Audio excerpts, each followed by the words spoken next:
I have examined maps of the city with the greatest care, yet have never again found the Rue d'Orsay. These maps have not been modern maps alone, for I know that names change. I have on the contrary delved deeply into all the antiquities of the place, and have personally explored every region of whatever name which could possibly answer to the street I knew as Rue d'Orsay. But despite all I have done, it remains an humiliating fact that I cannot find the house, the street, or even the locality where, during the last months of my impoverished life as a student of metaphysics at the university, I heard the music of Erich Zann. That my memory is broken, I do not wonder, for my health, physical and mental, was gravely disturbed throughout the period of my residence in the Rue d'Orsay, and I recall that I took none of my few acquaintances there. But that I cannot find the place again is both singular and perplexing, for it was within a half-hour's walk of the university, and was distinguished by peculiarities which could hardly be forgotten by anyone who had been there. I have never met a person who has seen the Rue d'Orsay. The Rue d'Orsay lay across a dark river bordered by precipitous brick, blear-windowed warehouses and spanned by a ponderous bridge of dark stone. It was always shadowy along that river, as if the smoke of neighboring factories shut out the sun perpetually. The river was also odorous, with evil stenches which I have never smelled elsewhere, and which may some day help me to find it, since I should recognize them at once. Beyond that bridge were narrow cobbled streets with rails, and then came the ascent, at first gradual, but incredibly steep as the Rue d'Orsay was reached. I have never seen another street as narrow and steep as the Rue d'Orsay. It was almost a cliff, closed to vehicles, consisting in several places of flights of steps and ending at the top in a lofty ivied wall. Its paving was irregular, sometimes stone slabs, sometimes cobblestones, and sometimes bare earth with struggling greenish-gray vegetation. The houses were tall, peaked-roofed, incredibly old, and crazily leaning backward, forward, and sideways. Occasionally an opposite pair, both leaning forward, almost met across the street like an arch. And certainly they kept most of the light from the ground below. There were a few overhead bridges from house to house across the street. The inhabitants of that street impressed me peculiarly. At first I thought it was because they were all silent and reticent, but later decided it was because they were all very old. I do not know how I came to live on such a street, but I was not myself when I moved there. I had been living in many poor places, always evicted for want of money, until at last I came upon that tottering house in the Rue d'Orsay, kept by the paralytic Blandot. It was the third house from the top of the street, and by far the tallest of them all. My room was on the 5th story, the only inhabited room there, since the house was almost empty. On the night I arrived, I heard strange music from the peaked garret overhead, and the next day asked old Blandot about it. He told me it was an old German viol player, a strange, dumb man who signed his name as Erich Zann, and who played evenings in a cheap theater orchestra, adding that Zann's desire to play in the night after his return from the theater was the reason he had chosen this lofty and isolated garret room, whose single gable window was the only point on the street from which one could look over the terminating wall at the declivity and panorama beyond. Thereafter I heard Zann every night, and although he kept me awake, I was haunted by the weirdness of his music. Knowing little of the art myself, I was yet certain that none of his harmonies had any relation to music I had heard before, and concluded that he was a composer of highly original genius. The longer I listened, the more I was fascinated, until after a week I resolved to make the old man's acquaintance. One night, as he was returning from his work, I intercepted Zann in the hallway and told him that I would like to know him and be with him when he played. He was a small, lean, bent person with shabby clothes, blue eyes, grotesque, satyr-like face, and nearly bald head, and at my first words seemed both frightened and angered. My obvious friendliness, however, finally melted him, and he grudgingly motioned me to follow him up the dark, creaking, and rickety attic stairs. His room, one of only two in the steeply pitched garret, was on the west side, toward the high wall that formed the upper end of the street.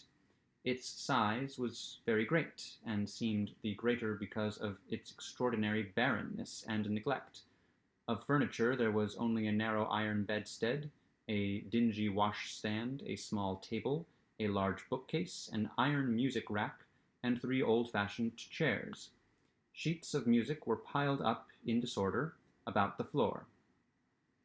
The walls were of bare boards, and had probably never known plaster, whilst the abundance of dust and cobwebs made the place seem more deserted than inhabited.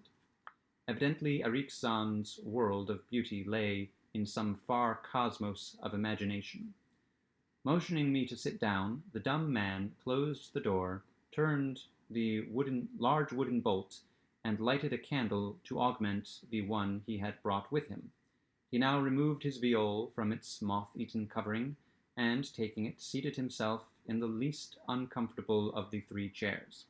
He did not employ the music rack, but, offering no choice, and playing from memory, enchanted me for over an hour with strains I had never heard before, strains which must have been of his own devising.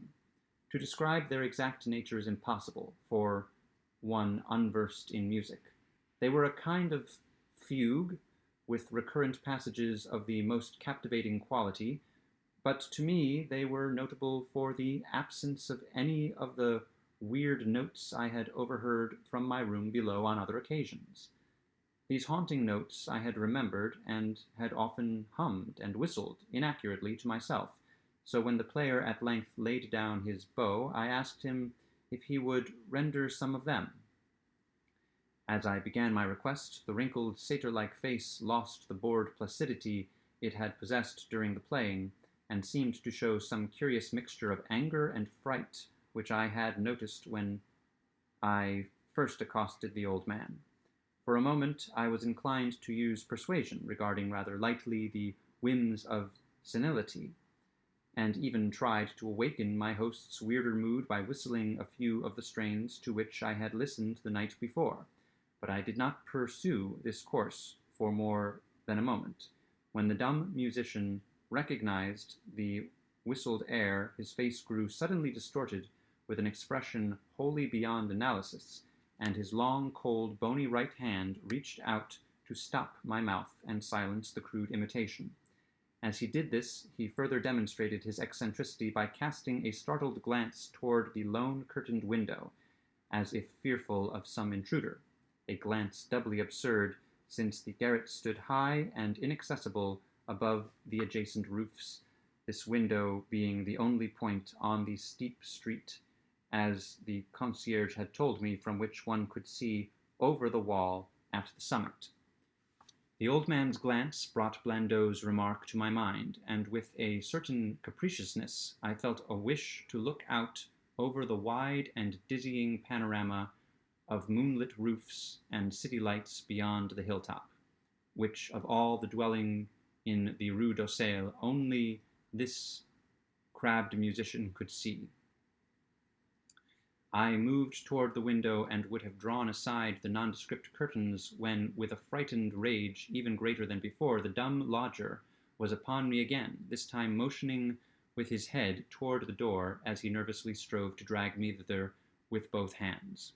Now thoroughly disgusted with my host, I ordered him to release me, and told him I would go at once. His clutch relaxed, and as he saw my disgust and offense, his own anger seemed to subside. He tightened his relaxing grip, but this time in a friendly manner, forcing me into a chair. Then, with an appearance of wistfulness, crossed to the littered table, where he wrote many words with a pencil in the labored French of a foreigner. The note which he finally handed me was an appeal for tolerance and forgiveness. Zann said that he was old, lonely, and afflicted with strange fears and nervous disorders, connected with his music and other things. He had enjoyed my listening to his music and wished I would come again and not mind his eccentricities. But he could not play to another his weird harmonies, and could not bear hearing them from another, nor could he bear having anything in his room touched by another. He had not known until our hallway conversation that I could overhear his playing in my room, and now asked me if I would arrange with Blandot to take a lower floor where I could not hear him in the night. He could, he wrote, defray the difference in rent. As I sat deciphering the execrable French, I felt more lenient toward the old man. He was a victim of physical and nervous suffering, as was I, and my metaphysical studies had taught me kindness. In the silence there came a slight sound from the window. The shutter must have rattled in the night wind, and for some reason I started almost as violently as did Erich Zann. So, when I had finished reading, I shook my host by the hand and departed as a friend. The next day Blandot gave me a more expensive room on the third floor, between the apartments of an aged moneylender and the room of a respectable upholsterer. There was no one on the fourth floor. It was not long before I found that Zann's eagerness for my company was not as great as it had seemed while he was persuading me to move down from the fifth story. He did not ask me to call on him, and when I did call he appeared uneasy and played listlessly. This was always at night. In the day he slept and would admit no one. My liking for him did not grow, though the attic room and the weird music seemed to hold an odd fascination for me. I had a curious desire to look out that window over the wall and down the unseen slope, at the glittering roofs and spires which must lie outspread there. Once I went up to the garret during theatre hours, when Zann was away, but the door was locked. What I did succeed in doing was to overhear the nocturnal playing of the dumb old man. At first I would tiptoe to my old fifth floor. Then I grew bold enough to climb the last creaking staircase to the peaked garret. There in the narrow hall, outside the bolted door with the covered keyhole, I often heard sounds which filled me with an indefinable dread, the dread of vague wonder and brooding mystery. It was not that the sounds were hideous, for they were not, but that they held vibrations suggesting nothing on this globe or earth, and that at certain intervals they assumed a symphonic quality which I could hardly conceive as produced by one player. Certainly Erich Zann was a genius of wild power. As the weeks passed, the playing grew wilder, whilst the old musician acquired an increasing haggardness and furtiveness pitiful to behold. He now refused to admit me at any time, and shunned me whenever we met on the stairs. Then one night, as I listened at the door, I heard the shrieking viol swell into a chaotic babble of sound, a pandemonium, which would have led me to doubt my own sanity had there not come from behind that barred portal a piteous proof that the horror was real, the awful inarticulate cry which only a mute can utter, and which rises only in moments of the most terrible fear or anguish. I knocked repeatedly at the door, but received no response. Afterwards I waited in the black hallway, shivering with cold and fear, till I heard the poor musician's feeble effort to rise from the floor by the aid of a chair. Believing him just conscious after a fainting fit, I renewed my rapping, at the same time calling out my name reassuringly. I heard Zann stumble to the window and close both shutter and sash, then stumble to the door, which he falteringly unfastened to admit me. This time his delight at having me present was real, for his distorted face gleamed with relief while he clutched at my coat as a child clutches at its mother's skirts.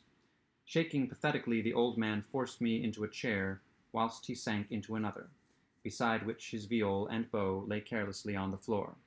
He sat for some time inactive, nodding oddly, but having a paradoxical suggestion of intense and frightened listening. Subsequently he seemed to be satisfied, and crossing to a chair by the table he wrote me a brief note, handed it to me, and returned to the table, where he began to write rapidly and incessantly.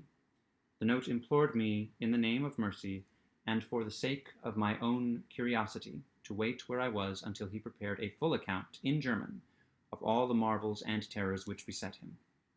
I waited, and the dumb man's pencil flew. It was perhaps an hour later, while I still waited, and while the old musician's feverishly written sheets still continued to pile up, that I saw Zann start from the hint of a horrible shock. Unmistakably he was looking at the curtained window and listening shudderingly. Then I half fancied I heard a sound myself, though it was not a horrible sound, but rather an exquisitely low and infinitely distant musical note, suggesting a player in one of the neighboring houses, or in some abode beyond the lofty wall over which I had never been able to look. Upon Zann the effect was terrible, for dropping his pencil, suddenly he rose, seized his viol, and commenced to rend the night with the wildest playing I had ever heard from his bow, save when listening at the barred door. It would be useless to describe the playing of Erich Zann on that dreadful night. It was more horrible than anything I had ever overheard, because I could now see the expression on his face, and could realize that this time the motive was stark fear. He was trying to make a noise, to ward off something or drown something out. What, I could not imagine, awesome though I felt it must be. The playing grew fantastic, delirious, and hysterical, yet kept to the last the qualities of supreme genius which I knew this strange old man possessed. I recognized the air. It was a wild Hungarian dance popular in the theaters, and I reflected for a moment that this was the first time I had ever heard Zann play the work of another composer. Louder and louder, wilder and wilder, mounted the shrieking and whining of that desperate viol. The player was dripping with an uncanny perspiration and twisted like a monkey, always looking frantically at the curtained window. In his frenzied strains, I could almost see shadowy satyrs and bacchanals dancing and whirling insanely through seething abysses of clouds and smoke and lightning.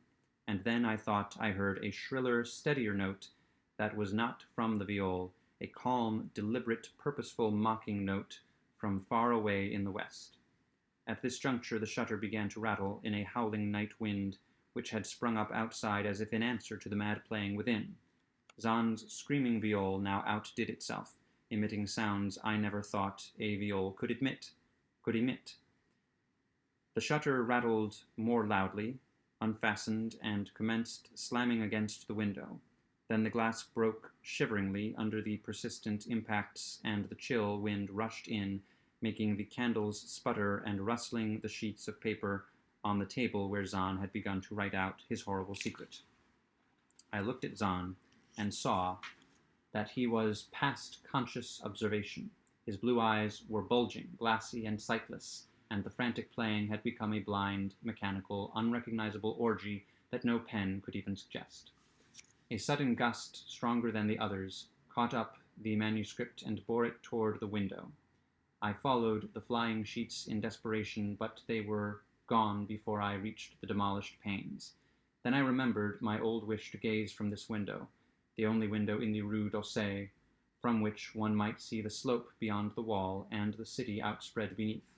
It was very dark, but the city's lights always burned, and I expected to see them there amidst the rain and wind. Yet when I looked from that highest of all gable windows, looked while the candles sputtered and the insane viol howled with the night wind, I saw no city spread below, and no friendly lights gleamed from remembered streets, but only blackness of space, illimitable, unimagined space, much alive with motion and music, and having no semblance of anything on earth. And as I stood there looking in terror, the wind blew out both the candles in the ancient peaked garret, leaving us in savage and impenetrable darkness, with chaos and pandemonium before me, and the demon madness of that night-baying viol behind me. I staggered back in the dark, without the means of striking a light, crashing against the table, overturning a chair, and finally groped my way to the place where the blackness screamed with shocking music. To save myself and Erich Zann, I could at least try, whatever the powers opposed to me. Once I thought some chill thing brushed me, and I screamed, but my scream could not be heard, above that hideous viol.